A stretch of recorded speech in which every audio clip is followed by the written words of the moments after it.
महाराष्ट्राचाच नव्हे तर देशाचा कॅलिफोर्निया म्हणून ज्याची ओळख आहे तो प्रदेश म्हणजे रत्नागिरी सिंधुदुर्ग। गोव्याला लागून असलेला हा भाग समुद्रालगत आहे। कोकण किनारपट्टी म्हणून निसर्ग सौंदर्याचं वरदान लाभलेला हा पट्टा रत्नागिरी सिंधुदुर्ग लोकसभा मतदारसंघात येतो। लोकमान्य टिळकांची जन्मभूमी, स्वातंत्र्यवीर सावरकरांची भूमी म्हणून याची ओळख। अशा या लोकसभा मतदारसंघाचे खासदार होण्याचे भाग्य कुणाकुणाला लाभले आणि सद्यस्थितीचं राजकारण काय आहे यावर नजर टाकणारा हा स्पेशल रिपोर्ट। महाराष्ट्राचा रणसंग्राम या फॉर द पीपल न्यूजच्या विशेष मालिकेत आज रत्नागिरी सिंधुदुर्ग लोकसभा मतदारसंघातील राजकारण समजून घेऊया।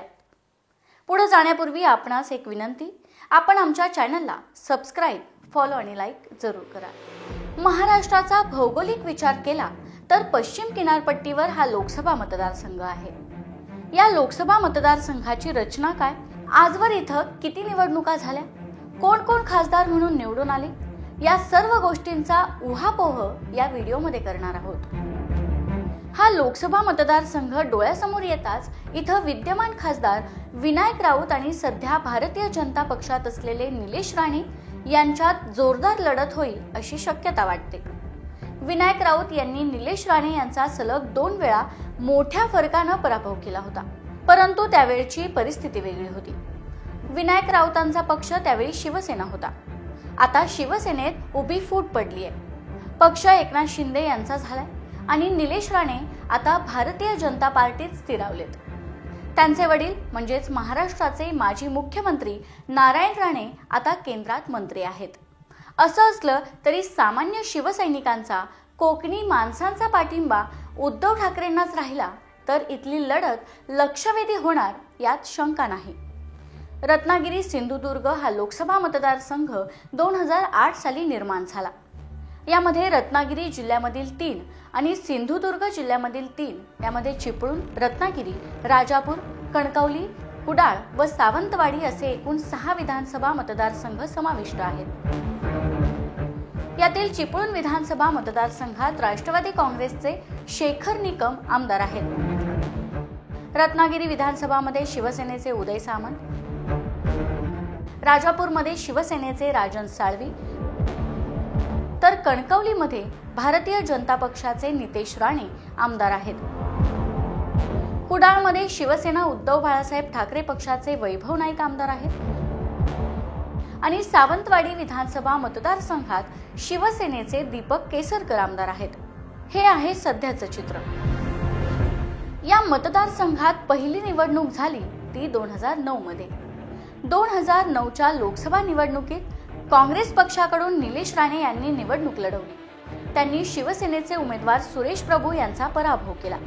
त्यावेळी निलेश राणे यांना 3,53,915 तर सुरेश प्रभू यांना 3,07,165 मतं मिळाली होती। 46,750 इतक्या फरकाने निलेश राणेंनी विजय मिळवला होता।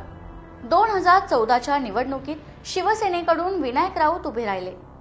त्यांनी काँग्रेसकडून उभे असलेले निलेश राणे यांचा तब्बल 1,50,051 मतांनी पराभव केला। विनायक राऊत यांना 4,93,088 तर राणे यांना 3,43,037 मतं मिळाली होती। मागील म्हणजेच 2019च्या निवडणुकीत पुन्हा एकदा शिवसेनेकडून निवडणूक लढवलेल्या विनायक राऊत यांनी स्वाभिमान पक्षाकडून उभा राहिलेल्या निलेश राणे यांचा तब्बल 1,78,322 मतांनी पराभव केला। राऊत यांना 4,58,022 तर राणे यांना 2,79,700 मतं मिळाली होती। महाराष्ट्र स्वाभिमान पक्षाची स्थापना नारायण राणे यांनी 2018 साली केली होती। त्यानंतर त्यांच्या पक्षाने भारतीय जनता पक्षाला पाठिंबा जाहीर केला आणि महाराष्ट्र स्वाभिमान पक्षाचे 2019 मध्ये कणकवली येथे तत्कालीन मुख्यमंत्री देवेंद्र फडणवीस यांच्या उपस्थितीत भारतीय जनता पक्षात विलीनीकरण केले। आता 2024च्या लोकसभा निवडणुकीत रत्नागिरी सिंधुदुर्ग लोकसभा मतदारसंघात काटेकी टक्कर पाहायला मिळेल अशी अपेक्षा आहे, कारण शिवसेनेमध्ये फूट पडली आहे।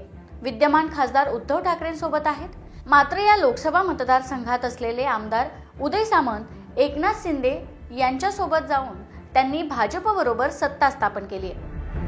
नारायण राणे केंद्रात मंत्री आहेत, तिथलं राजकारण पाहता 2024ला भाजपकडून निलेश राणे हेच उमेदवार असतील असं वाटतंय आणि त्यांच्यासमोर पुन्हा एकदा विनायक राऊतच असतील। दोघांमध्येच तिसऱ्यांदा लढत होईल की रत्नागिरीचे पालकमंत्री उदय सामंत यांचे बंधू किरण सामंत हे देखील शिवसेनेकडून इच्छुक आहेत। मग त्यांना उमेदवारी मिळणार की निलेश राणे यांनाच रिंगणात उतरवणार आणि त्यात कोण बाजी मारणार हे आपल्याला त्यावेळी कळेलच। कोकणी माणूस कायम बाळासाहेब ठाकरे यांच्या बरोबर राहिलेला दिसला। बाळासाहेबांच्या पश्चात महाराष्ट्रातल्या राजकारणात आणि शिवसेनेत खूप उलथापालथ झाली। शिवसेना पक्ष एकनाथ शिंदे यांचा असल्याचा निवाडा विधानसभा अध्यक्ष राहुल नार्वेकर यांनी दिला।